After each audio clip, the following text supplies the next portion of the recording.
Hi, I'm Richie Mackay. And I'm David Bryant, and you are listening to the Wrong Bias Podcast.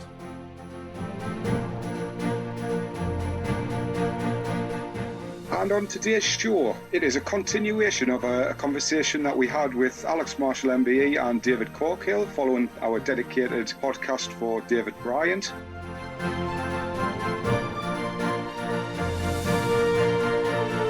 There was a lot more chat. What we did was we split the two podcasts. Today's podcast is just a continuation of a few topics that we covered. So there's some interesting stuff that we covered there. And we also have another competition where you'll be playing for an Amazon Dot and some Wrong Bias merchandise.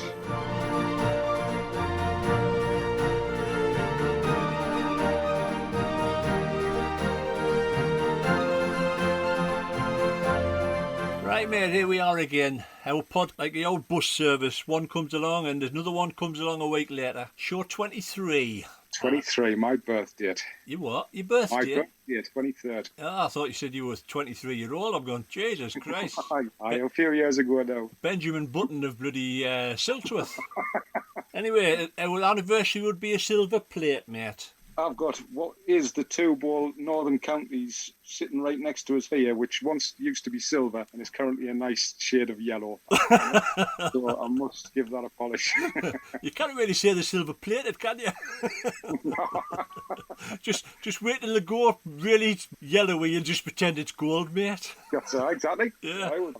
I've just increased the value of it. Yeah, right. Anyway, our previous podcast, the tribute to David Bryant, is flying off the shelves, mate. The downloads has been flying. We've cracked 200 in well under a week. Yeah, and I, as I do regularly, I listen to it again. I thoroughly enjoyed. Nice to have a little bit reminisce and listen to the stories from David and from Alex. So that was, I enjoyed it. Can you eat ice cream, Van? Can I?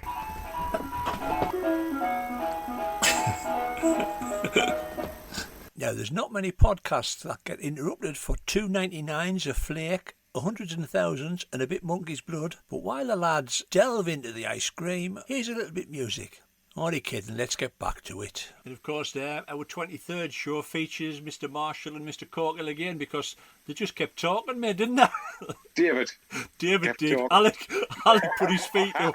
We're only joking, David. Somebody made a comment on Facebook I saw the other day about why once David gets going, he can half talk. But great guest for us. That's obviously the second time we've had David on, and it's they enjoy listening to his stories. I think it shows the passion for the game, doesn't it? And the love for the game that he's got. It does. He regularly says that, and he really, really enjoys sitting and talking the way we do, where it's not structured. We're not, there's nothing there, that no holds sort of barred. He can say what he feels, and he really enjoys talking about the sport. And like he always says, all we want is the best. And with any good show, here is the warm-up act. Cue Boilergate. We had a wee bit of a problem with one of our boilers. So what they did was they offered a 5-year deal to the first 250 people and not put a certain amount of thousands in the coffers. And that was brilliant because, if anything happened to it, they had the money to fix it. Yeah. Nothing happened to it. The money's still there. I think about half those 250 have died. So they're quids in, so they are no matter what. I think they're waiting for the notice that Courtney's gone to the big place in the sky, that's all. That's the way to do it. Doing it 5 years ahead, guys. No matter what happens, if you pump your clogs, well, they've got their money anyway, so it doesn't matter. What you should do, you've got that much money anyway, you should just give the club a sub. I was half waiting on that, so to be honest. David, if it makes you feel any better, it would have cost me 50 quid for 5 years at my club. we had a great deal, and I don't know what you guys do, but I know our club did. Make a note of that, Baldy. Make a note. One for the future. It's the only way to do it, guys. Get the money before you pop your head. You think the funeral care people are so keen on us? We all take out deals 20 years before we know it. I'll tell you what it is, Mike David, we're actually making progress because we're not 15 minutes into the show and you're not realising you're talking to me anyway, so that's a bonus. Being on straight. That's the usual, Dave, from the last time. what was it, 2 hours or something? Is Dave coming along at any point? I've just been speaking the last 45 minutes, Corkill. Don't worry about it. You know what? David did say to me that it was going to be 10, 15 minutes. Then he said, Corkill's going to be on. I says, well, that's going to be an hour and 15 minutes. Has to be, Alex. Has to be. Right then, we'll get to the professional bit. So obviously, The lads now turn their attention to COVID-19 and the effect it has had on indoor clubs. And, you know, the worrying thing is, you know, if we go into a second phase, you know, this could actually close a lot of bowling clubs down. And it's actually quite scary, but, you know, you've just got to hope there's going to be light at the end of the tunnel. And I can't really see much bowling getting done by probably start maybe March, April next year. Well, British Isles has been put back, I know that, to October. Yeah, I heard that, yeah. And you guys will be coming back from Australia, 2 weeks before? You know, that's if it does happen. I know there's a few clubs that are not opening. Paul's having to go to another club because Prestwick are not opening. So he's having to join another club. But there's a few clubs talking about not even opening. I know, obviously, we've had Andy Napper on the podcast before, and he's got a membership of 800 plus, and they're not opening until the new year. Yeah. Which is huge. That's huge. Yeah. Huge impact on the sport. It's a shame. And as I say, a lot of clubs might not get through this. You know, they've still got to pay overheads and other bills. But yeah, it's going to be trying times the next number of months, especially if we do happen to get a second phase. Yeah, Belfast is opened, but you know what Belfast is like, guys. It's a big club, and you can sort of spread it around. There's 13 rinks, and you can spread it around. But it's a big club with big bills. Yeah. So, luckily for a lot of the clubs in England, especially the indoor clubs, they've managed to get the £20,000 funding from the government or from Sport England, which is a huge thing for them.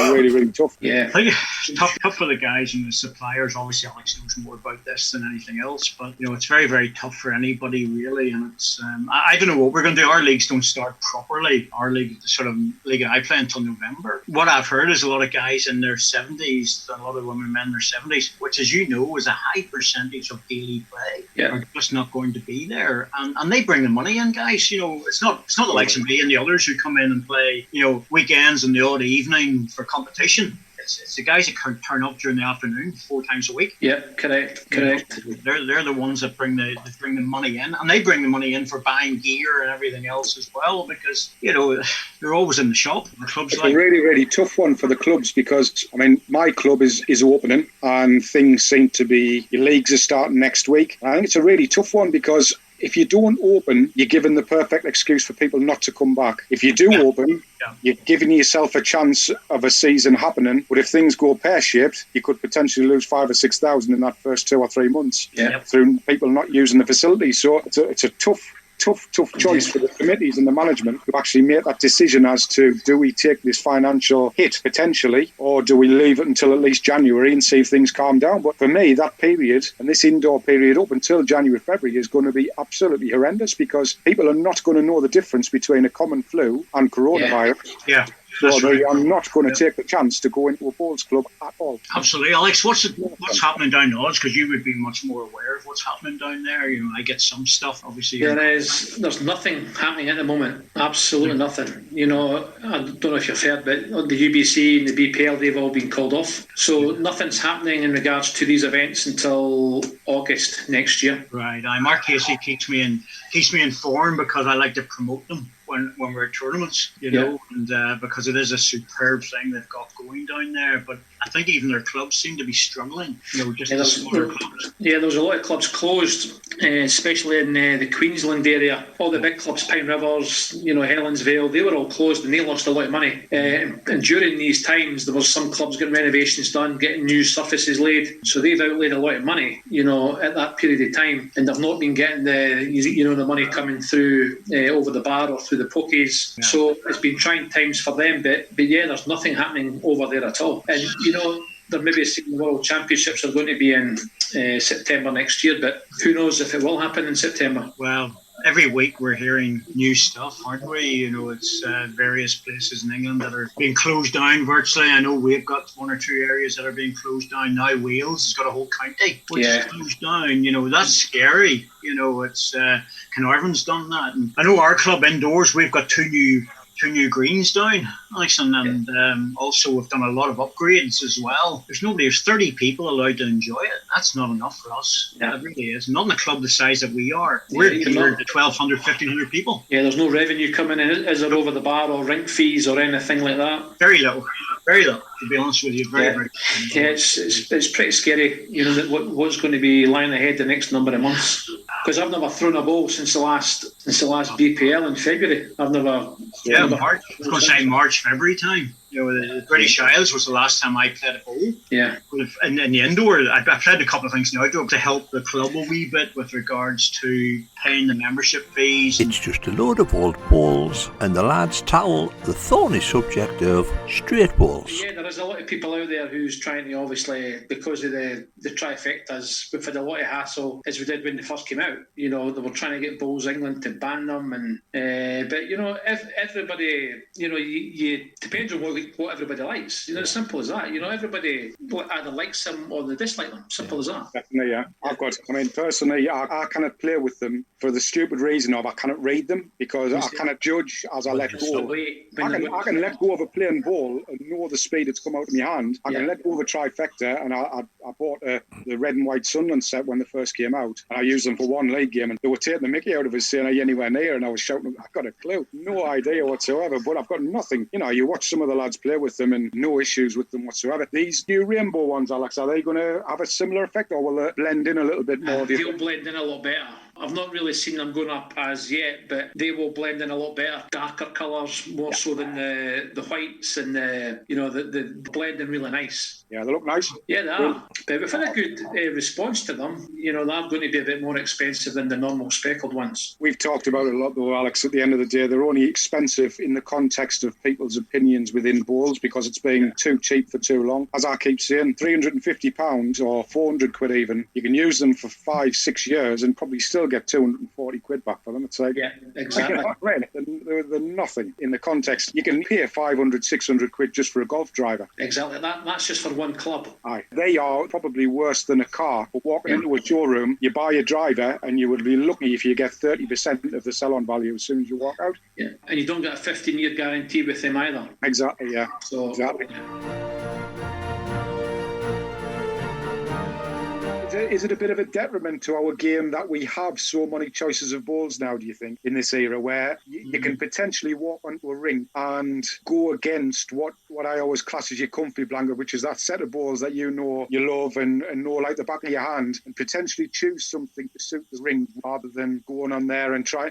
I just sometimes feel that there's so many sets now in different models. Back then, tell us if I'm wrong, Ada, like I say, I came in and around the late 80s, so there was still the classic Deluxes and things like that around. But the bias, I can't imagine there would have been as many choices of bias as what we have in this era now. Well, Alex would know very well about as a supplier. Yeah, definitely not. There was a wide dark bowl in these days, and that's all they had. And as you say, David, there's nowadays there's so many narrow bowls in the market, and to be fair, it's only my opinion, but I think the narrow bowls spoil the game. I've always played with a wide dark bowl. I used the old Henselites when I was younger. Then I moved to Taylor's, and I used Taylor Lignoid, which was their wider bowl out the range. And when I went to Aero, I used the Groove and the Sonic. I've always preferred a wider bias bowl because I play backhand a lot, but even for singles play, you cannot beat going out, coming around all the short balls and coming all the way back to the centre and having to fiddle up with 6 inches of grass to try and find the line. And the people who use the straighter balls, that you can't come around the shorter stuff. You've always got to try and come inside the line. But it's up to everybody's own opinion on what they want to use, but certainly I think because they've brought in the straighter balls, it's not ruined the game, but I think they've taken a lot of skill out of the game. I think it's had a massive effect on the outdoor greens as well, and I've said this for a long time. People used to say you used to be able to get right out at the edge of the rinks, and they used to team back. We don't even use 40% of our outdoor rinks now because everything's channeling down 3-4 foot of green. Yeah. So from a skip or a back end player now, it's a little bit of a nightmare if you get that off centre jack and it sticks out in the corner because you've just got no idea what extra you've got to give it to get through what equivalent of unused grass on an outdoor surface. And I definitely think it's had people complain about the greens aren't as well looked after as them. Maybe that is the case, but I do think that the balls that we use has had a big impact on that as well. Because I'm asked quite a lot about what bowls to recommend or what bowls to use, when I'm commentating, I always mention various sets, and I try and go through as much as possible on the 4 manufacturers. But I've always said that if you're playing backhand in particular, you need a swinging bowl, because like says, and you're saying, David, you just can't get past things. You just can't.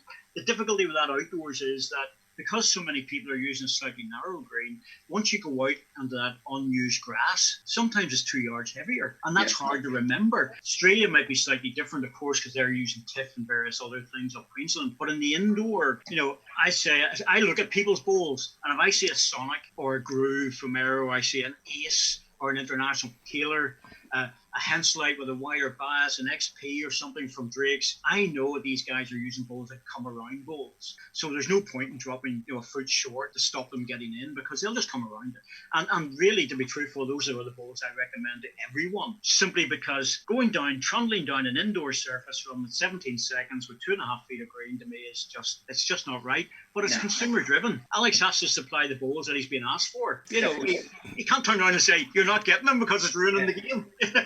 Yeah, exactly. I think it has ruined the game. Well, not ruined the game, but it's taken a lot of the skill out.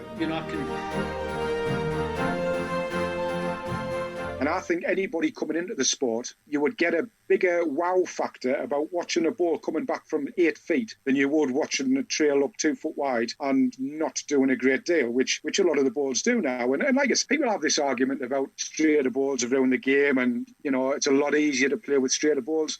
There's arguments on both sides. You've still got to give it the right line and the right weight with a straighter ball. Yes, it's not going to punish you as much, but as you've just said there, David, with a swinging ball, if you draw in and you draw 2 foot short and you're in the line of the straight ball, you've taken pretty much a straight ball out of the game. So swings and roundabouts, I just think for the aesthetics of the game, I'd far rather see the sport go back to something that has got a minimum bias, which turns, than have it in its current. Well, that's back to World Bowls, David. They're in control of the master bowl, as Alex knows, and that master bowl dictates if they increase the bias on the master bowl, then everybody has to comply to it. Yeah. So that's an easy thing to solve by me saying it, but it's not an easy thing to do when you're trying to get all the countries together to agree to it, especially Australia and New Zealand.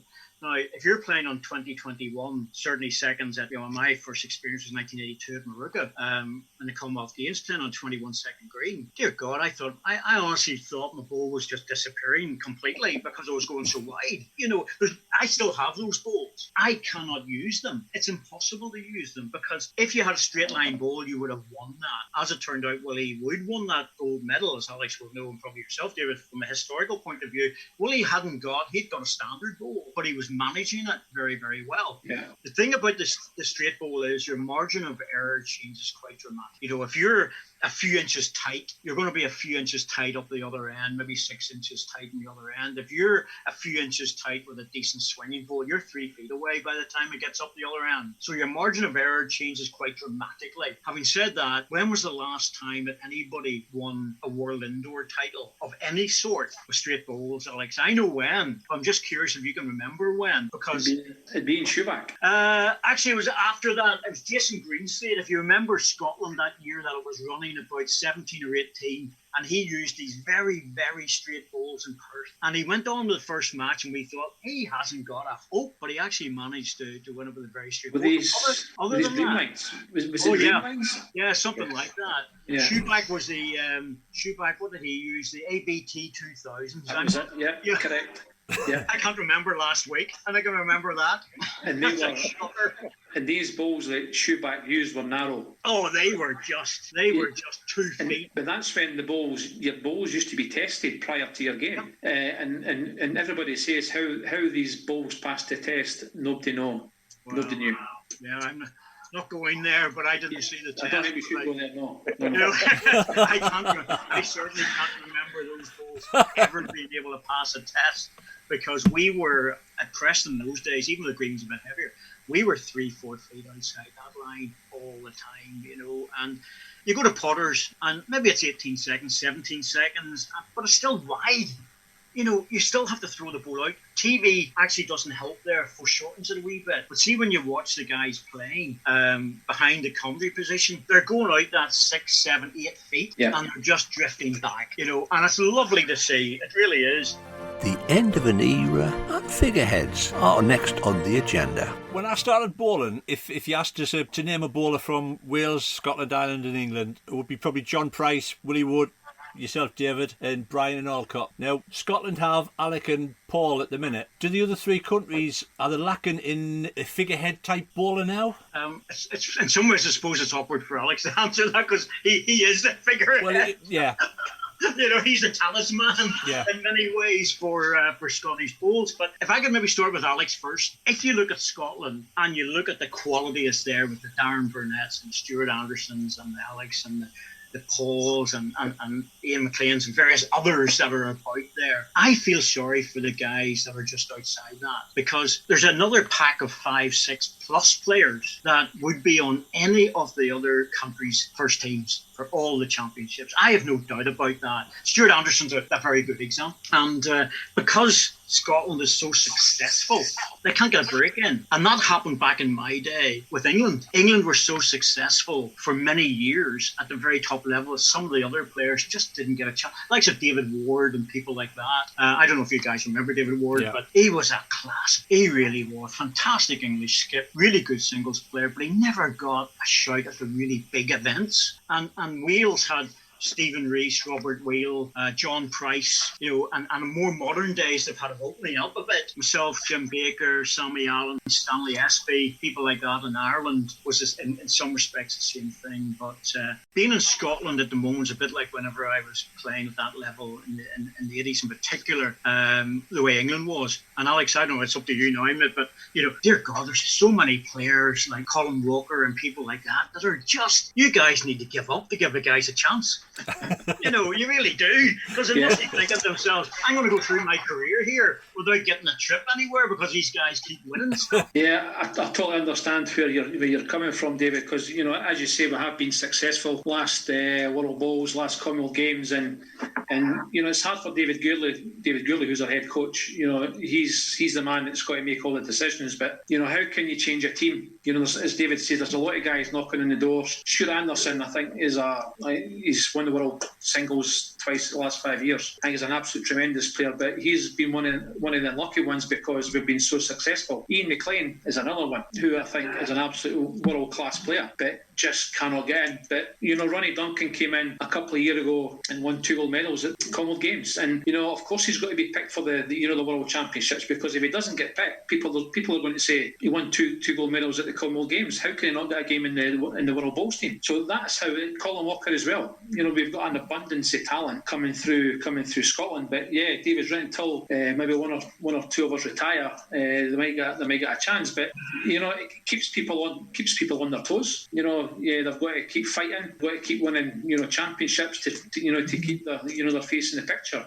But as soon as Scotland fail, I'm sure there'll be 2 or 3 of them will get an opportunity.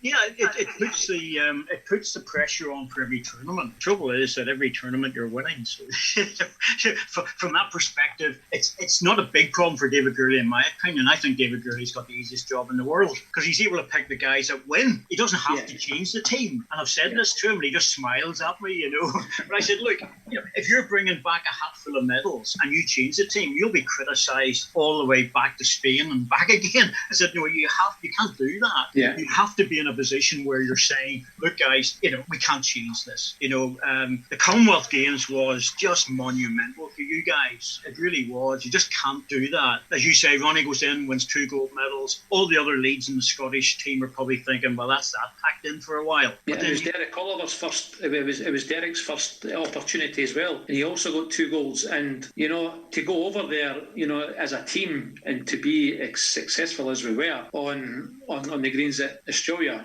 I think the Aussies were kind of a bit taken aback because they would expect to dominate on their own surfaces. But we prepared ourselves right. We went over there a few times, had lots of practice on the green. So, but with the experience that we've all got, we can go from 10, 12, 13 seconds on to 19, 20 second greens because we play a lot indoors. So yeah, it's been, we've got great harmony, within the team. Everybody gets on well with each other, which is what you need as well. Derek came into the team and he was absolutely outstanding.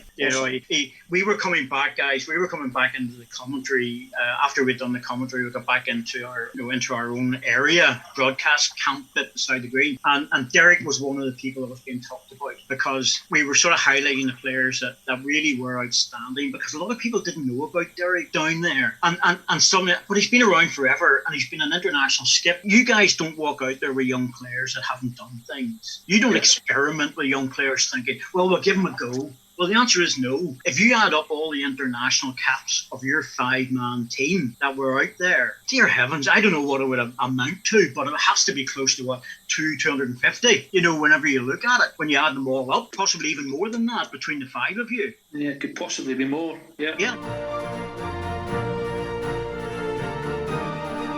We've had that era of David Bryant, which we're talking about and how great it was. And I was very lucky to travel the world with him on occasion and play against him many, many times. But Foster Marshall era, when you look at the world titles and everything else, where's the next era going to be? Are we going to have a next era of bowls? Or is the next sort of 20 years to 25 years going to have another era? Because Alex can't go on forever, and Fuzzy can't go on forever. And you take Nicky Brett, like Nicky's not 25. So, you have to look at these players and David Gurley and various others who've had the next era, which in terms of indoors certainly been next 5 years, Alex, probably realistic. It's probably going to be the end of that sort of area. Next 5 years, maybe a little more. Yeah, I don't think it'll go on any longer than that. I think I'm 53 now, so saying that I'm still very competitive and still hungry for success, and until I lose that, I'll still trying to compete at the highest level. But yeah, the names that you mentioned, I think, I'm 5, maybe 6 years. But you just don't know what lies ahead 3, 4, 5, 6 years. But yeah, I'll keep going as long as I can. But you've got out the top 16 at the minute. You've got Stuart Anderson. There's still Darren Burnett, who's maybe Darren's 37, 38. But yeah, there's not too many in the top 16, 30 and below. So yeah, you wonder where the people are going to come from. Well, that's it. That's what I'm looking at, Alex. Who's the guys that are snipping at you and Fuzzy and all the others indoors and outdoors, and you're thinking, where are they? There's a few, don't get me wrong, but there's not many, because the pressure is on not only to at the professional level, but also in the other side of Commonwealth Games and World Championships to put out teams that will bring back medals for funding. And if you don't bring back medals, you don't get the funding. So they're not going to take chances on the younger players there. So I'm I have concerns about where that next era is going to be. I'm not sure if it's even going to happen. I honestly don't know. I really don't know, because whilst we've got decent coverage on occasions, it is being lost for a variety of reasons, and this year's been a nightmare for it. But that applies to every sport. But will it bounce back and will it recover? I honestly am not sure if it will. Yeah, it's going to be very hard, going the next couple of years, because as I said at the start, there's going to be a lot of clubs that are going to be closing, and just keep our fingers crossed that we can get through this and start to build it up again and try to get a bit stronger again and try to get back to where we were before. Kind of the times, that's all, nothing more. Yeah, I'm getting concerned, boys, because I'm actually agreeing with Alex here an awful lot. And that worries me a little bit, Worries me too. Well, you're probably more concerned. but I think underneath it all, we can respect what David Bryant has done for the sport, and we can also respect about how the game has progressed and moved on, and getting to where Alex is in particular now, and has been for the last 20 years. So as long as we have that respect and that will for the sport to develop and at least keep going, then it will be in there in some form or other. We can only hope that we sort of continue enough to enjoy it, and that we have that next. I'd love to see a third era. Let's put it that way: the David Bryant era, the Marshall Foster era, in particular for the indoor, Alex for the indoor and outdoor, Paul obviously outdoor with Commonwealth Games and stuff. But I'd love to see another era as well, where we get the Stuart Anderson type era coming through, and I would love to see that. I really would, because I think it would be great for the sport. Yeah, totally agree. Absolutely. It should be no Don't better. agree, Alex. Don't agree. No, I do agree. No, I do agree because as I say, there is, England have got a lot of good young potential. There's a few young guys coming through for Ireland. You've got the Tomlinsons from Wales. So who knows, how long they'll play for if they'll keep at it. If they can't get in Commonwealth Games, World Bowls, then who knows what can happen to these guys. But keep our fingers crossed that there is going to be a third there. I would love to see it, and I'm sure Mr. Bryant, he'll be looking down, hoping that there'll be a third there as well. A third lot of good players coming through, but. And there'll be more from the lads in 5. Right, mate. As we've covered the leads, the seconds, the thirds and the skips, and we've done a little bit of the management team, there's one subject that I thought I'd like to cover, and that is the usefulness of trial games. Now, me personally, I think they're a waste of time, either county or international level. I would much prefer if they just pick the team and get on with it, and if they needed to play a competitive game, to play against a local club. When the trial teams are put out, you can pick the team. You know he's going to play, and you know he's the crowd fillers, shall we say. And probably one of the best quotes I had off one of the recent indoor trials was, "Well, I'm just going down to carry Bolty's bag." Another one of them age-old questions, isn't it? I mean, we see it all the time where people will go to trials and they'll have great games and don't get their opportunity, and you see a little bit of a bite after with the comments. Yeah. And me, one thing I detested was you would turn up, it would stand you at the start of the game before you'd started, and all 48 or 50, including the travelling reserves, which this is a blank piece of paper. Anybody has got a chance, and I just used to sit there and shake my head. It's like, it's basically, you're telling me that they weren't going to, I don't want to pick names, but are they not going to pick Nicky Brett? Are they not going to pick Sam Tolchard? Are they not going to pick Andy Thompson? Yeah. So, it's never, ever a blank piece of paper, regardless of how bad they play. No. So recently, over recent years, that was obviously picked up, whether there'd been feedback. And at the start, it was a case of, right, let's get an understanding here, you're here. Everybody has got the opportunity to show what you can do. However, we've won the series for the last 4 or 5 years. It's going to be no surprise to you that there ain't going to be a great deal of changes. However, there are 2 or 3 spots and potential reserve spots that are available. So from that point of view, mate, it's a hard one not to have a trial, because you're always going to have argument for and argument against. The people who don't, if you didn't have one, people would say, well, how am I ever going to get the opportunity to show what I can do apart from in my local area? And then it only takes somebody in a local area to not get on with one of the selectors who decides not to put them forward, and your international career just doesn't exist. So at least if you do get there and you seem to have performed well, sometimes England selectors will spot you at national finals and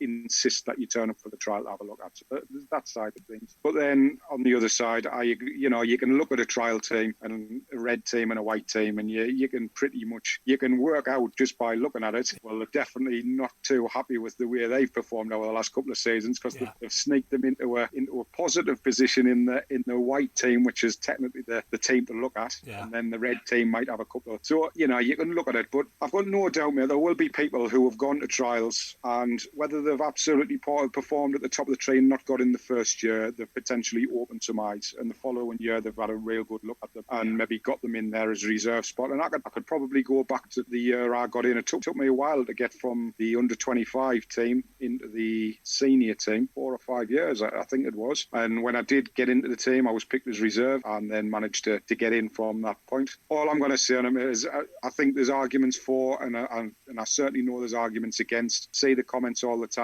but you're damned if you do and you're damned if you don't, because somebody would say, if you haven't got the opportunity, full stop, what can I do? And if you provide the opportunity, at least you've got a little bit of a chance to actually show that you can compete with what is supposed to be the top echelons of the country. If my memory serves me right, did Durham Indoor do a trial and they marked the players' performances? Cool. It wouldn't surprise us, to be honest. They gave them so many per ball or something. To be honest with you, I think we're potentially going back to Big Norman's reign when that happened. Uh-huh. So whether that was something Norman would potentially looked at, because I think he was very keen on that side of the management side of things. But again, we say that, at least at international level, I've got some lads there who's marking balls. Has done it. Who have actually done something in the game. Yeah. But no disrespect to some of the Durham selectors, you think to yourself, I could roll it down my nose off my knee and boot it and probably still get closer than what you could. And then they're marking you on a shot that you played, and you think, what have I got to do here? Davy Bolt missed a trail the white for 7-2. To be honest with you, it always worked in my favour, because whoever marked for me, mate, if I missed a drive by about 4 yards, then you're always playing for the wick. So I used to get full marks.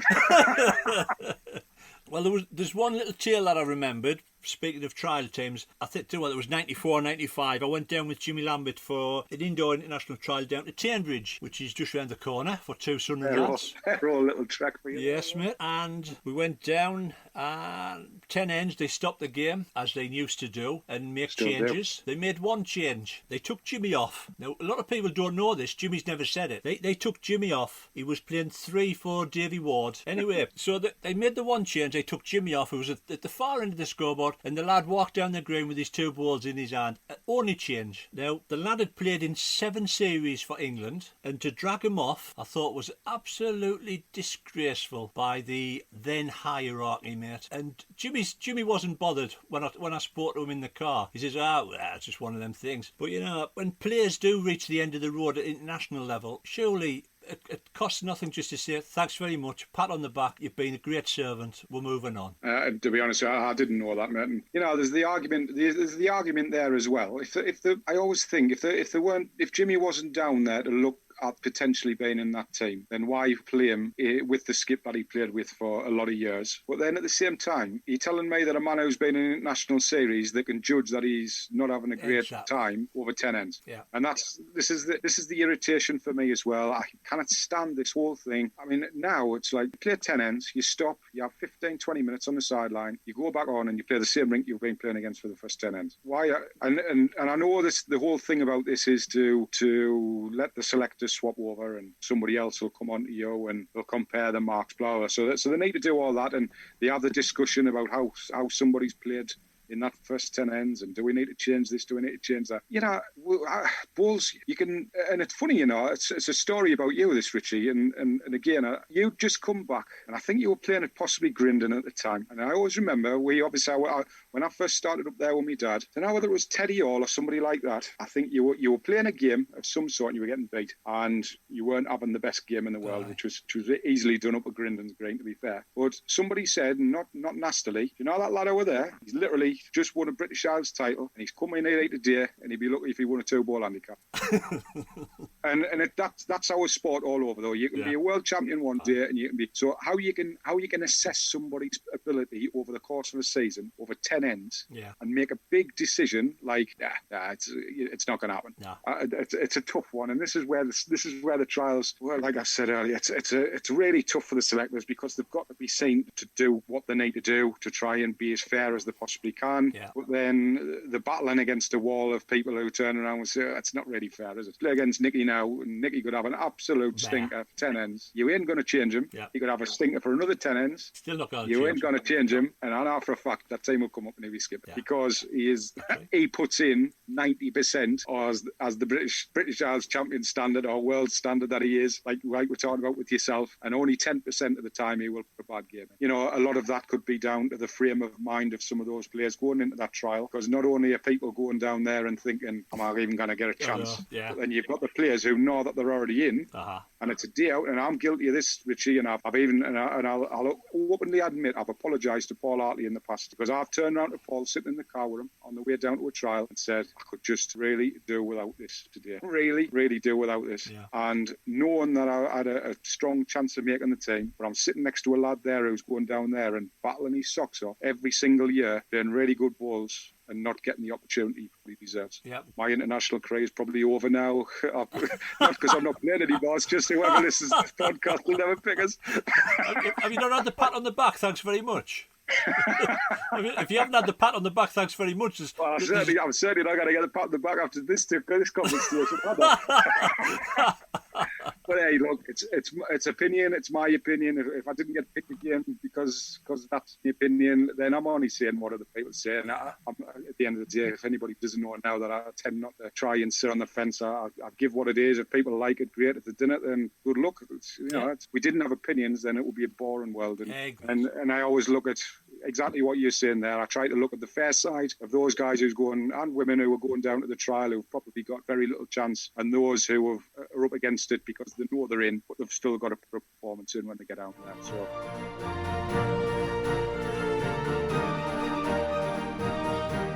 A new international format, bookmakers and dancing girls are all put under the microscope. Okay, I'm only kidding about the dancing girls. I've read somewhere, just going on a completely different subject, that both Scotland women are putting a proposal forward to change the home international series to like a top 10 event. Now, the 3 years have all played internationals and what have you.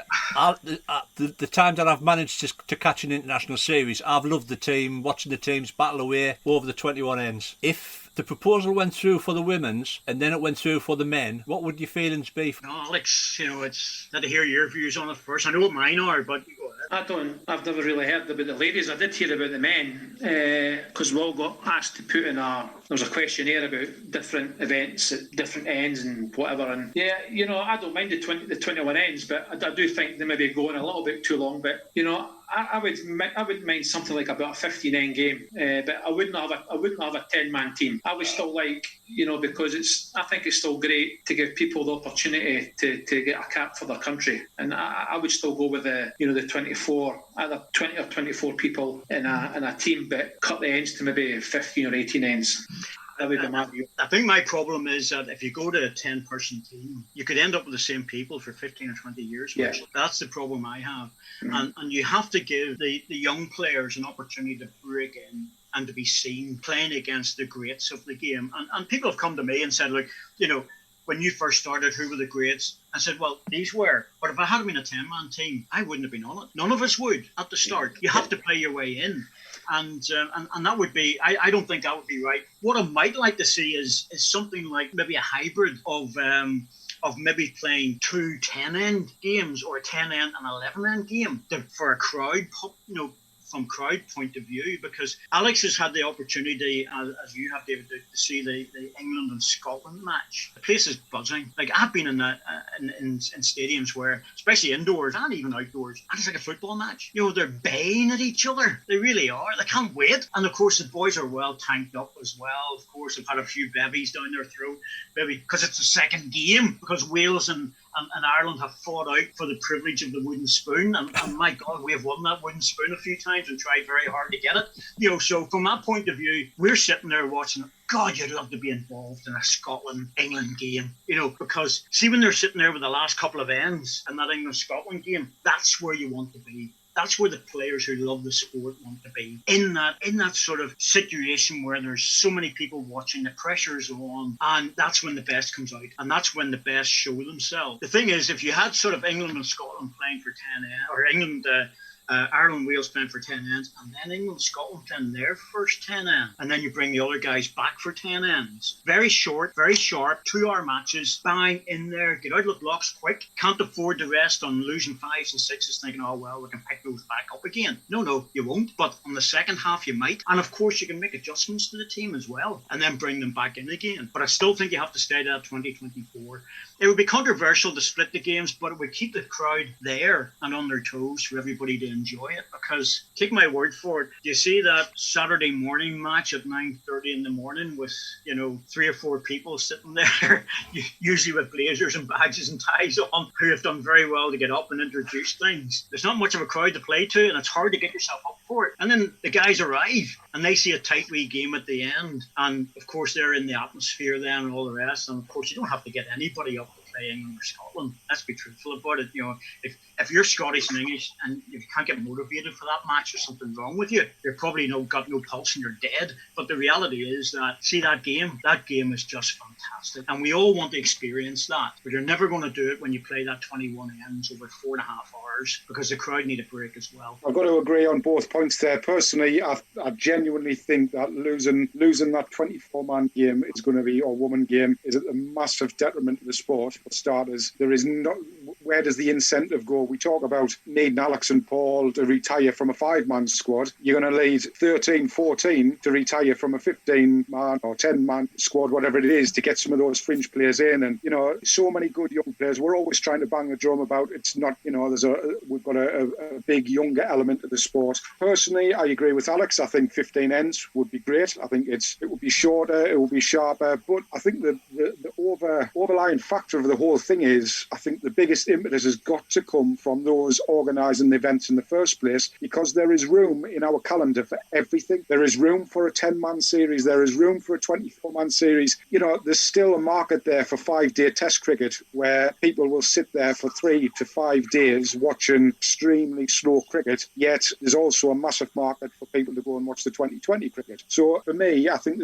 we need to promote, we need to market the sport a lot better. I agree with you, David, where you're walking at 9:30 in the morning. What I've always said, why are we walking onto our anthems in front of two man and his dog on the side who don't really care? They just want to watch a few balls. It's a great thing for the player. It's nice to walk out your own anthem, but is it really necessary now? Can they not do something a little bit more lively with regards to music, with regards to projections onto the walls, showing all of the players from the different countries with the names on there? I know it's all cost and I know it's all thing, but there's got to be something different that each organisation within the British Isles has got to come together and say, what can we do to market this better for those who are watching? Not for the guys who are playing or the women who are playing. They will fight and they will battle and they will try to get into their national teams regardless of the situation, whatever format it is. However, I think there's a massive responsibility for the promotion of the sport to do a little bit more for those sitting on the sidelines. And sorry for all people might be a little bit, we don't need it in the sport, but what would be wrong with like the Crown Green Bowls where they're betting on every ball? What's going to happen with the next ball? Having a bookmaker there who's giving people a little bit of an impetus to watch the match, because that next ball might be the difference between winning £10 or not. And I know it's not the answer to everything, but there is a massive market for people out there now who love to have a little bit of a flutter on a football coupon. Or why could you not have a coupon on there saying who's going to be the top scorer in rink, for the England team or for the Scotland team? Give people that, as well as this whole thing about not being able to take a pint into the crowd and have a drink during we've got to do something different. If it's a case of protecting the green, then we do something different to protect the green. But darts is, we talk about darts a lot. It's no longer just a sport of people going to watch a game of darts. It is a night out with friends, having food, having drink, having a bet on the match. Is it going to finish 6-2? Is it going to finish whatever it is? And that's what creates the atmosphere. And I just think there's so much more that the organisations need to do to promote our sport in a better light. And that for me can only encourage more and more people to not only start to play the sport, but actually come and follow and start to understand that Alex in this era is the best player who has picked a ball up in this era. We shouldn't be having 30 and 40-year-old people remembering David and Tony back in the 80s. They should be talking about the here and now as they do in the darts. Your Wrights and your Snake Bites and your Phil Taylors and your Van Gerwens. You mentioned darts and they are the players that they talk about, but it doesn't happen in our sport. And I hope that came across right. But I just feel as if the sport is in a great place. We have a great sport which is massively addictive, but unfortunately we don't have the foresight to be able to take it to the next level, especially in the British Isles. The thing is that, believe it or not, David, before you came into the game, we were doing all of that. Well, this was something I was going to come back to you there, because what's gone so wrong where you had professional bowlers back when you were playing, David, and now we haven't. We're in a time now where professional bowlers should be potentially so much easier to be able to, provide a living because of everything that can go around it. You've only got to stick a pair of glasses on Alex, which has got a branded name on, and it should sell itself. That's just it's a silly example to use, but he is the top of his sport. So with social media, with advertisement, with everything that's going around now, surely it is better now than it was when we only had 5 channels on a TV back in the 70s and 80s. Strangely enough, it's not better now. That's the problem. One of the finals I played, I had 4 million people watching because we had limited channels, and the whole world has moved on. I appreciate that, but getting back for a moment again to what you were talking about, the betting. When we were in Preston playing at the Guildhall, there was the venue, but underneath the venue, Alex, you would probably remember this just about, maybe. I don't know if, what your time was in Preston, but underneath that was a bar and a betting area and a big screen. Yeah. And if you went down there were dozens of people standing around drinking and putting bets on and watching the screen. If you went to various other events, the bookies were actually there. Ladbrokes had their own area, again with a big screen, and people were coming in and betting and various other things like that. So we've had that. We had it at Potters for a short period. Yeah. Then I think, from my memory, actually, it was taken away. Yeah, because they lost money. They lost quite a bit of money. Yeah. Yeah, because the guys are too darn clever. And they weren't getting the right people's advice, you see. We've had that. And then the days, of course, of all the big sponsors like Embassy, Bristol and West, Midland Bank, various other people that were coming through the sport. We were going out to events every month, and that was where the difference was. But there was betting on them as well. But it wasn't online, you see. Now it's all gone online. So the world has moved on. But we would like to see an on-site, almost like a tote thing on-site that would work. I think it would work. Whether it would get the support that it needed, well, I honestly don't know. Certain venues, yes. Certain venues wouldn't. Coatbridge, it would. The days of Coatbridge, you walked in, you couldn't see anything above 7 feet because it was all smoke. It was just a fog of smoke. And then you looked down the sides, and all the guys were there with their pints and their whiskey chasers in the other hand, and they were fagging away and all the rest. But the atmosphere was unbelievable. It was a crazy atmosphere. Yeah. But it was incredibly unhealthy. You couldn't breathe. You really just couldn't. Any more than 3 or 4 hours in that place, and we were taken into hospital, putting you on a ventilator. But it had a lot to be said for it at the time. So there's very little that we can do it hasn't been tried or done before. You mentioned about the movement. The biggest problem happened in 1989. We went from major TV events, 12 days UK singles of TV, big money, world event, again 2 weeks, TV every single day, to the UK's being played in Carlisle Bowling Club for 2 years. Carlisle were the only one who put their hands up. First prize, £500. Ranking points, yes, and you paid all your own expenses. Why? Because we lost. We lost the opportunity for moving forward with the likes of Embassy because we didn't have the professional people at the time. We were competing with snooker and darts very, very comfortably. In money terms, not just as much, but close. In terms of hours on TV, very much so. But we didn't have the people that we needed. The Alex Hearns of this world who to come in, Barry Hearn of this world to come in and do that at that time. By the time Barry got involved, and he did for 4 years, Alex was there. For 4 years, Barry got involved, and the top 8 players played in a very good event, but he couldn't make it work. The numbers, people say to me all the time, what about Matchroom and what about this? And I say, well, give it 4 years. That's a pretty good punt, 4 years. But the problem with the Premier League, though, David, is that they showed it at a later date. Yeah. And people knew the results before they were watching it, so that's the reason why it did not get the numbers. If that was to be shown live from Cyprus, I'm sure that would have still been on right now. Yeah, and it probably should have been. It probably should have been. I think the numbers stood up reasonably well, Alex. That wasn't so much the issue. It was the sponsorship was the problem. But big numbers dictate sponsorship. You're right. Yeah. If those big numbers had stayed and during the week, but you could say that about our bowls at Potters. Well, it's shown in the afternoon. If we were to show that live 7 o'clock or 7:30 evening matches live on BBC Two, some of those matches are stunning. Yeah. They're fantastic, and we cover them. So there's no reason why not if we can get them in the schedule. Our numbers and our demographic would change completely as well on the viewing figures. Our demographic would suddenly go from the retiree plus 55, 60 demographic to much, much lower if it was shown at 7:30. And we all know that, but we're at the behest of, well, let's just say, other people that want different things on at 7:30 in the evening, midweek, and that's fair enough. Nothing we can do about that. You do switch your TV on at, the Bowls finishes about 5:30, sometimes 6 o'clock, and you see programmes coming on at 7 o'clock, and you wonder, why the hell did they not keep the bowling on? I don't know what programmes they were, but the programmes were terrible. I know. Absolutely. The thing that gets me more than anything else, actually, is that we were covering it, live sport. We were covering it, for BBC streaming. And WBT streaming, we were covering it, and also for highlights. So it was on Red Button. But the reality is, BBC Two, 7:30, the numbers would have went through the roof. And once numbers start going through the roof for an evening game, sponsors start to think very carefully about what they're going to get back as their return on investment. And their return on investment isn't just the afternoon, it's the evening time. And you're getting punters in there. Having said that, who's got the most disposable income at this moment in time?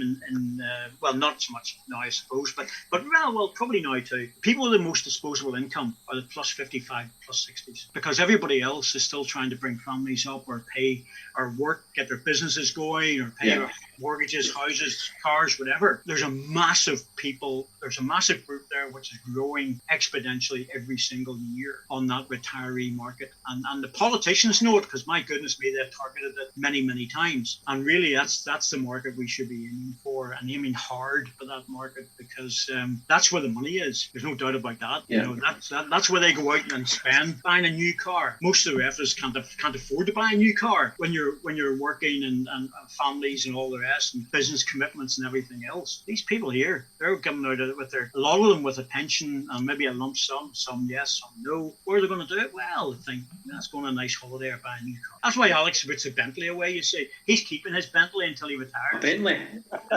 You know what, for what I've done in the sport, I'm not a big-headed person, but for what I've done in the sport, I really should not have to work, to be fair. You look at all these, it's what David's saying, all the darts guys, they're playing 3, 4, 5 days a week, and I've put 45 years of my life into the sport that I love, and don't get me wrong, I've had a lot out of it. Don't get me wrong, but I should be further on than what it should be, to be fair, like sponsorships and stuff like that. But the sport just does not. We should be getting more than what we should be getting. Yeah, I totally agree with what David says regards to we've got to try and jazz it up a little bit. I know it's hard to get sponsorship, try to get money coming in, purely because I've been out there and seen it in Oz. And I did say to Richard Madison going back a few years ago, even just try it at one event, corporate hospitality. I know they've tried a little bit of Perth. It didn't work. Bit of background music, get the lights and get the youngsters in, and just try and jazz it up a little bit and just see where we go. Just for one event, I'm sure the WET or whoever it may be can get a few companies together, a few sponsors, and put this on. Get a venue locally that's going to suit everybody, and just have a go and just try and set it up, and let's have a crack at it. I totally agree with you. I think it could be done, because it was, again, an awful lot of the jazz and razzmatazz and entertainment went on in the Super Bowl back in the day in the 80s, because they created an atmosphere where the crowd was just a metre away from you, and not only a metre away from you, by God, they were telling you if you weren't playing well. They were saying, get them up, lad. Come on, I've got a fiver on you. And they were letting you know, because that's the nature of that Manchester crowd. They just let you know, and we need that. And you're right, I've played with music going before, with concerts in the background from within a venue. So yes, we can. There's no reason why we shouldn't be doing it. I'm a total believer in that. And we should have a bit more of excitement about it. But again, afternoons needs to be done in the evenings. Has to be done in the evenings. Bowls must go on in the evenings for TV to show it. Because let's be truthful about it. People say to me about putters and look at the age group. Well, in the middle of winter, right in the middle of winter, Monday to Friday, who's going to be there? People are working. People have got families. People have got commitments. It's the retiree side. And they're there enjoying their bowls, and they're supporting it, and we should be thankful for it, because it's important they create that atmosphere. So whenever I hear that criticism, I say, look, hold on a wee minute, just back off. You go to any bowling club, doesn't matter what it is, and you look in the afternoons, and what do you see? Of course you see retired people. That's the way it works. And every time we're showing on TV, what do you see? In a wee snippet, we'll just go down to the bowling club and get the octogenarians out.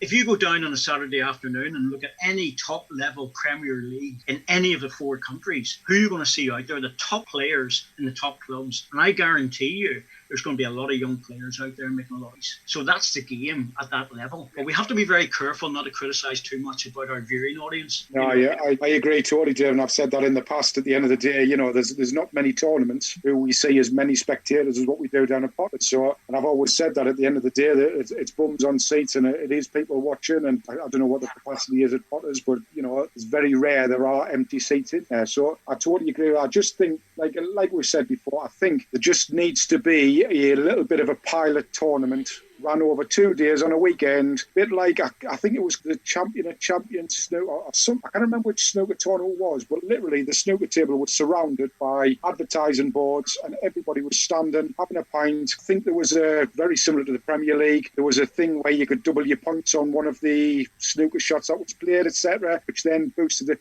But it was enclosed, like you've just said. There's people over the top of you. You could have that round portable rink and play something over a weekend with music, with an on-site bookmaker, with alcohol, just make a bit of a party atmosphere and just pilot something like that. If it doesn't work, it's never going to work. So, you try it. If it doesn't happen, then we've got to draw the line and say, well, you can complain all you want. However, the people who are going to come and support the sport are the ones that we see down at Potters year in, year out. So if we're providing something and you're not prepared to back it, then that's where we've got to draw the line. But like I say, I just think there's room for something. And just going back to Richie's thing, I just think certainly from an international point of view, there is masses of time in the calendar to have 3 or 4 different varieties of an international standard tournament. Top 10, top 6, top 24, top 15, whatever it may be, and do something a bit different with all of them. Australia do it very well, David. They really do. The one Alex plays in, they really do it very well. It's but where's all that money coming from? Well, I mean the UBC advertising the fact that there's £1 million worth of, or $1 million. I mean, crikey, it's unheard of over here. A million, regardless of whether $1 million over there is it a third or half now, 500,000. That is just ridiculous money for our sport. That should be looked at, and you can only take your hat off to Mark Casey and his team and say, how on earth have you managed to draw that in? And the British Isles have got to look at that and say, well, hang on a second, if they can do it, then we have got to find a way of doing it ourselves. May not be the same levels, but we have got to have something that really, really pressure of, if I lose this game, it is not just a case of me losing £500 because I've been knocked out in the third round of the Worlds. I'm going to lose £50,000 on the board. Yeah. And that is what creates atmosphere. That is what creates theatre, because that is when you will see those bowlers who are the top-notch bowlers and are those who are there and basically, yes, we all want to be world champion, but what's the worst-case scenario? If I lose, I will get X amount of money. And I don't mean that in a derogatory way whatsoever, but we have got to create that absolute fear on the mat of thinking to yourself, if I miss with this ball, it is the difference between me providing £10,000 for my family. And it's the same with David Bryant. David Bryant beat me in UK singles, but again, if you lost, you're losing a lot of money, thousands of pounds. When you're going home, it's a long way home when you've just lost an awful lot of money. But those were the days when you were trying to achieve professionalism and you accepted the good and the bad. It was good to get there. Yes, you lost a bit, but we still made a fair bit. The problem is that, getting back to what Alex was saying, we never really moved ahead after that. We didn't, not properly. The top 20 in our sport in the last 40 years should have been very, very comfortable financially. Very comfortable. Shouldn't have had to do other jobs. Look at the top players. Nicky Brett runs the job. Alex has got his own company on the pressures there. Paul Foster's doing the same. Greg Harlow's working in Potters. We've all got background jobs, and that adds an awful lot of pressure on, because you can't just concentrate on bowls. And that's what David Bryant managed to do. He managed to be able to put together a package that allowed him just to play bowls. But he was still a bowls and equipment supplier. A lot of people forget about that, but he was. It all went through with him as well. But also he had very good sponsorship and individual sponsorship from various, not just bowls companies, but other companies. And that was very important, like the Falcon pipes and stuff like that. That's why when he stopped smoking, he still had the pipe for lots of reasons. That's the thing. So yeah. Maybe that's what you need, Alex. You need to get that pipe going. The pipe with the cap on. And the slippers whenever you come off, so you can get your wee Gucci slippers on, Can we put Wrong Bias podcast on the side? Exactly.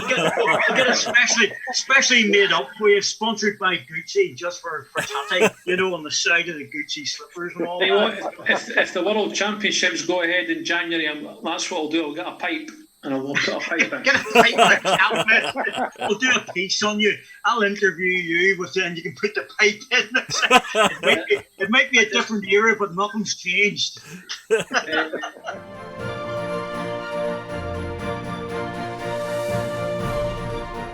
And it's competition time. Thanks as always to Alex Marshall Sports. And the question for this week, there was an announcement during the week that the British Isles Women's Bowls have reduced the international series teams from 24 down to how many? So all we need is the number that the teams will consist of in the future. And the prize you'll be playing for this week is an Amazon Dot. So we're not doing the Alex Marshall Sports voucher this week. It will be a nice Amazon Dot. And some Wrong Bias merchandise. Answers can be sent via email on wrong.bias@hotmail.com. You can send it via a message on Facebook, via Twitter, or just drop us a comment on the competition post. Good luck, everybody. As they used to say in The Sound of Music, so long, farewell. It's been fantastic chat. It's great. I mean, it's gone on. I don't know how long it's been. An hour and a half. We've managed to talk here. So. I'm sure Corkill's still got another hour in him yet. I'll be honest, Alex. I don't want this to stop because I'm actually really enjoying it. I'm really enjoying the fact that we're mixing it in here. We're talking about all sorts of things, including the great man, and I just love it. I really do. This is what we miss in bowls, and in many ways, this is what we have missed this year because we haven't been able to go down to the club and have these conversations. I was at something the other day and I stood with about 5 other guys and we just bantered for 2 hours. I was having a pint of Guinness, bantered for 2 hours, and I came back home and said, you know what, that's what you miss, and we've missed it this year, and that's why something like this is brilliant. And we don't get a chance. Alex and I never really get a chance to talk, really, because you're always busy. That's all. He's winning, I'm talking. There's something going on there, so there is, But, I wouldn't believe that you would be speaking. You see the grief I get, lads, honestly. You wouldn't believe the grief I get. Nah, it's all good. It's all good. This is what we need. We need things like this because, ultimately it's a sport, but as I said, we all love it. Yeah. It keeps us going, keeps us in the right frame of mind as well. Yeah, You're right indeed. Well, it's been an absolute tremendous conversation. I really have enjoyed, like I say, that hour and a half's flown over, and thanks both of you for coming on. It has been great, and this is exactly why we love doing it, because it's just, it's great to listen to stories and history and the nail on the head. That's exactly why we play it, and why you'll never ever replace the memories and the friends that you make in the sport. I think it's the biggest thing that comes out of bowls. But thanks very much, Richie. Like I said, did you have anything else you wanted to add? Or? No, it's just been a pleasure to listen to you, lads. Absolute pleasure. And I've no doubt, like I say, if you're happy to do so, we'd love to have you on again. No problem. If Alex retires, I'll come on and tell stories about Alex. You know what? The time I retire, you might not be here. I won't be. To be absolutely honest with you. I'll be sitting somewhere watching bowls, and I used to know that bloke. We'll be speaking about you. You pass away. Well, when you're not here, Davey, at least the Bowls Club will have your money. Oh, Richie, honestly, I don't want to hear this. Honestly, I really don't, Thanks, guys. It's been an absolute blast. I really enjoyed it. Thank you very much. It's been great. Great stuff. Thanks again, guys. Cheers. Thanks, Alex. Thanks, Davey. Thank you. Take care. Okay, guys, all the best.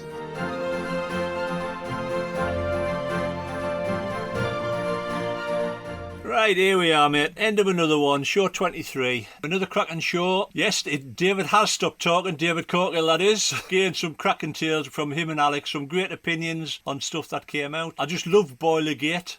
Great chat, mate, wasn't it? It was, yeah. And love his passion. I love the stories he's got. And, what was really nice was I got a couple of comments and messages from people who listened to the David Bryant dedicated show and just said exactly the same. One guy actually turned around and said, I would love to just have half an hour sitting at the bar with David and having a chat about. He's got some great stories. Alex is spot on as well. Like I say, he's great for us, and it's great to be associated with Alex on the podcast. Yeah. A couple of times we've done the podcast, he's phoned us up after, and he always says, I just love it, He says, I just love the fact that he says, I can just sit and have a chat, and he says, I couldn't believe it when I looked at the clock and it was an hour and a half later. He says, just flies over, and he says, that for me is what makes a good opportunity to have a chat about things. Anyway, part of the chat, the lads gave their opinions on a proposal from Bowl Scotland Indoors, the women's side, to change the international series to a top 10 event. Well, we must have had our Mystic Meg eyes on, and plans have been laid, and it's been changed to a top top 10, mate. It has. Have we got another 40 minutes? I said it when we had the chatting with David, and I stick by it. And to be honest with you, it's really riled us. I don't know why, but it has. It's riled us. I said last week I thought it would be at the detriment of the sport to do it for that level, the sport. Yeah. And the more I've looked at it, and the more I've tried to look at the positives, the negatives for me far outweigh it, and do not genuinely see, and I hope I'm proved wrong on this, but I do not genuinely see how it is going to help the struggling nations who potentially have struggled in the 24 series, because they rely on some of these the girls on the outskirts who are, let's split the 24 into 2 12s. You're going to have potentially 12 top class players who might be battling for elite honours. You're going to have 12 who are going to learn and gain experience from them, and losing isn't a bad thing, and it's not nice to see the results coming through all of the time. From an individual point of view, losing is not a bad thing for some of those, like we've got Ireland, we've got Jersey, we've got Wales, who generally struggle in that series. It's not the worst thing in the world, the fact that they might get beaten 3 times, because in those games there will be some shining lights of teams or rinks that beat some of your established England and Scotland rinks, and those girls will take so much from that, and that's the potential next step for them. If they learn that they may get beat, but they're getting closer and they're battling a bit more, in each series they're learning a lot more. I just think it's a real shame that not only straight away, I mean, let's just go straight to the basics. We're going down to 10, and we talked last week, and I do believe you can put 2 entries in. Is that right? Yeah, an A and a B. Is it maximum 2 entries? I don't know. They never said. I mean, to be honest, it would be daft if they went A, B, C, because then they're putting 30 in, and if they're not happy with 24, which is against what they're obviously trying to do this for in the first place. So we're at the basics here. So let's say we're going in with 10 here, and a couple of countries decide to put 20 in because they're able to do so. So not only are you losing 14 players, which is technically 3.5 rinks, of a country who isn't able to maybe put 2 teams in. If they can put 2 teams in, I really start to more question why it needs to go down to 10, because you're telling me another 4 players is going to make a dramatic difference. On top of that is, my thoughts are, you've got an A team and a B team. Is the A team going to be the England first team, and the B team going to be the England second team, and Scotland first? Yeah. And then, do we get to a situation, let's just say England A are in contention of winning the series, and their last game, the way the draw's gone, they are up against England B. Scotland, however, are sitting in second place, whichever team that is, and they win their game, and let's say England A lose their game to B, Scotland win the series. Do the management turn around to B team and say, you're out? He's off. Is it going to happen?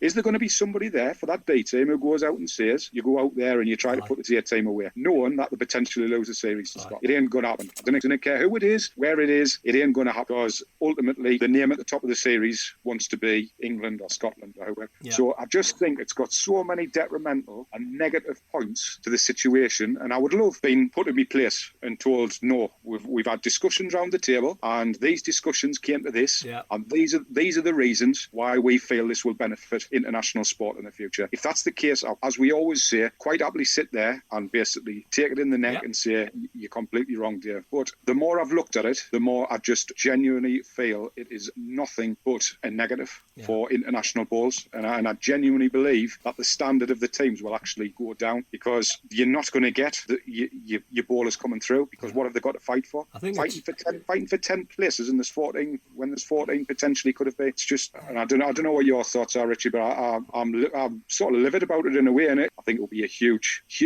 blow to the sport if they go down to top 10 for the men as well. I cannot understand it, because it can be beneficial for them to progress the players, can it really? I mean, they might be struggling to get 24, but now you're knocking it down to 10, and people's opportunities just not going to be there for these smaller countries. You could understand if it was England or Scotland. Yeah, fair enough. But we're sick of gubbing them. Yeah, fair enough. Let's change the format. Not that that's going to change the format. Not that that's going to change the gubbing. Like the smaller countries, I just cannot understand why they supported it. And it cannot be a financial reason, because you're still going to have to fork out the money. What would be farcical would be if England, Scotland, Wales all put in 2 teams. I mean, that would be just farcical, wouldn't it? I think so. And is it going to be better for spectators? You're not going to see anything different to what you would see down at your nationals.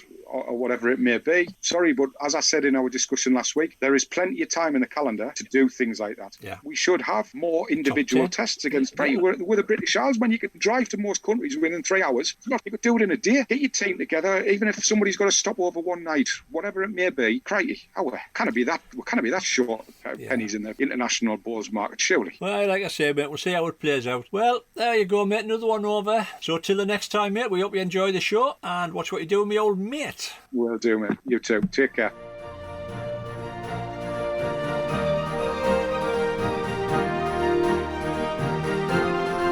Thank you for listening and hope you've enjoyed the show. This has been a Dodgy production.